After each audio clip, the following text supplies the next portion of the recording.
But previously, you would only get an inspection in the event that your car broke down or something happened to your vehicle during a trip. So,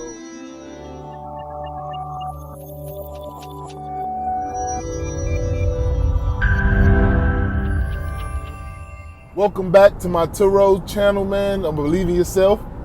We'll be talking about TURO and helping you guys get your host status to where you need it to be. Now, for this series, we're going to be talking about the TURO app and how it works.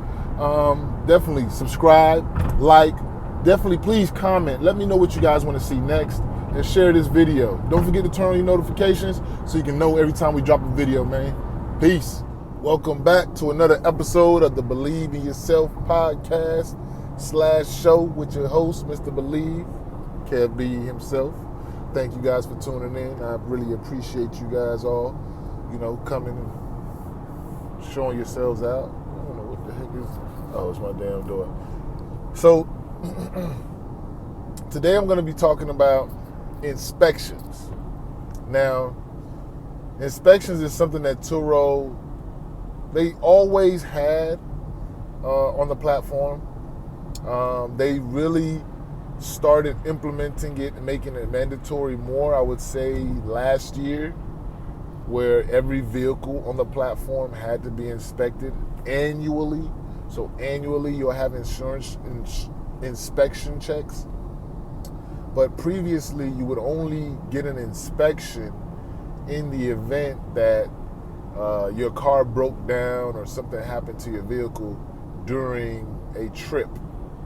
So what usually happens if your car breaks down or if a guest reports anything that happens that's a maintenance issue with your vehicle, TURO will restrict your vehicle, which means it doesn't show up in searches they'll restrict your vehicle until you get an inspection check.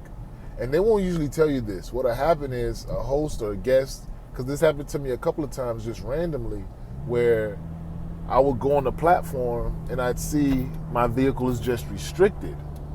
And I had no knowledge of why it was restricted until I contacted them and they told me, oh, yes, the guest said that this was going on with your vehicle, or they complained about this going on with your vehicle. So we restricted your vehicle, and now you have to let us know or get us an inspection so that we can make sure that whatever issue it is no longer happening. And if it's something that's not on the inspection checklist, they want to have a receipt from the mechanic as well saying that you got that fixed. So that right there is pretty annoying. So there's three reasons why you would get an inspection. Number one, you'll get an annual inspection. That's just to inspect your vehicle. I'm going to give you a rundown of what's on the inspection sheet in a minute once I get parked. Number two is TURO restricts your vehicle because you need an inspection. That's either because a guest complained and there was a maintenance issue that happened with your vehicle on a trip. That's two. The third reason why you might get an inspection is if you yourself restricted your vehicle on the platform, maybe took it off for an extended period of time, and when you try to bring it back, TURO is going to ask for an inspection just to make sure that everything is running well with the car. Now, one thing I will say that I don't like, just like the example I gave earlier, is that if a guest complains about your vehicle and they don't tell you, like I had a situation where the guest didn't tell me anything. I got a 5-star review after the renter was done. The guest then, after the trip was over, I got a 5-star review, heard nothing from the guest. They didn't even leave a reason why they gave me a 5-star. They just gave me a 5-star. So I left it as that. I'm not worried about it. I'm moving forward. 3 days later, my vehicle is restricted. And that's the part that's so annoying. You don't know why your vehicle's, you just go onto the platform. I'm just looking, just checking, every day. Just checking, making sure if I have any messages I missed. Maybe I missed a booking that might be coming up, whatever. And I look and I see restricted. I'm wondering, like, why am I restricted? So I called Turo and I'm like, hey, yeah, my vehicle's restricted. Nobody told me why. Like, I don't have no reason why. And they told me, oh, well, we sent an email. Now I got to go back in, check my email. And sometimes, to be honest with you, the email that I have connected, associated with Turo, I rarely check that certain particular email account. So that's one thing I could tell you guys. One thing, Turo does like to send email messages. Like if somebody sends you a message through Turo, anything happens, they are usually pretty good with sending you emails. But I would have to say, just have to be honest, I'm not the person that checks that particular email that often. So sometimes I need to go back and look and see what happened. Actually, I need to check my email now because I'm trying to get another vehicle that I had with a inspection to get back on the platform. So I need to check my email, see what's going on with that. But they said they sent me an email, and I go back and check the email. Like I said, they're usually good with it, but I can't find whatever email they're talking about. So now they're saying, oh, your last guest complained and said that the brakes were bad, such and such and such. And I'm like, they didn't mention anything of that to me. If I would have known that the brakes were bad, I would have got the brakes fixed. I would have went and got them checked because I don't drive these cars on a regular basis. I don't drive these cars around like that to know that the brakes are bad. I drive them every once in a while just so that I could, be on top of any maintenance issues that may be occurring or may come up. But like every day, nah, I'm not doing that. I'm not driving the car all the time.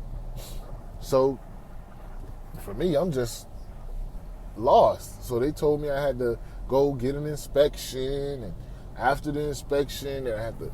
And the thing that's so annoying about it, it's like when you're submitting your car to get placed back on the platform, like I said in the previous video, Turo has gone into chats and all these other things. Like you don't even talk to anybody.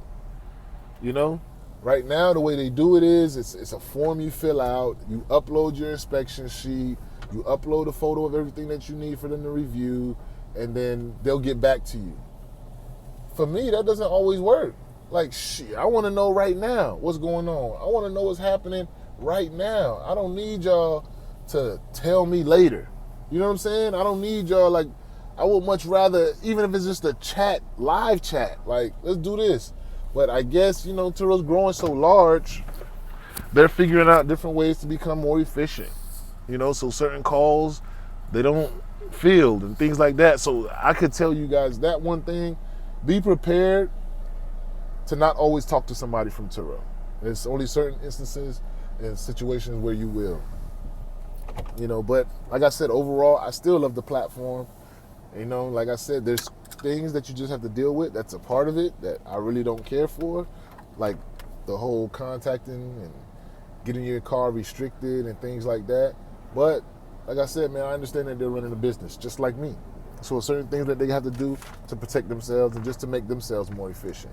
So I'm going to go over this inspection checklist real quick and let you know what they're looking for. So it says annual vehicle inspection checklist. It's the same checklist you would use for your annual inspection, for if your car got restricted by Turo, or if you took your car off for an extended period and then you got to bring it back. This is it. So it says inspection points. They have 19 inspection points. They have foot brakes, emergency brake, steering mechanism, windshield. They want to make sure that there's no large or small cracks greater than on your windshield an inch.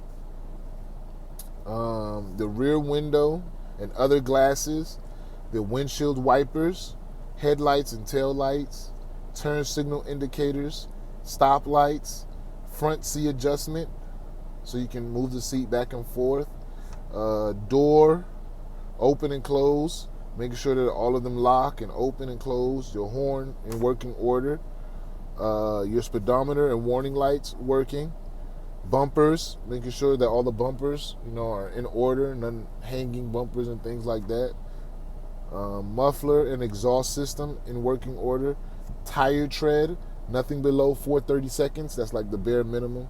They have to all be good, so that's why I like to say get brand new tires for the most part.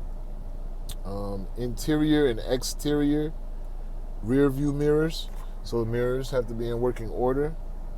Safety belts for the driver and passenger seat belts, and then battery, and whether you passed or failed the inspection.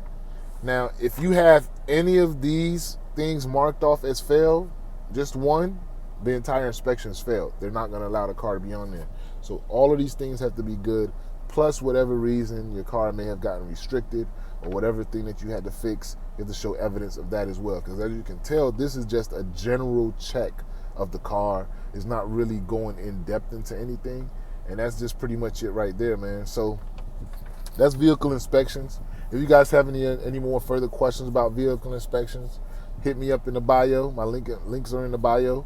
You want some consultations, hit me up there. If you want a copy of this TURO inspection checklist, hit me up, man. That's it, man. I'll catch you guys on the next one. Peace. As long as you believe you can't make it, you won't make it. If you believe that you can do it, you will do it.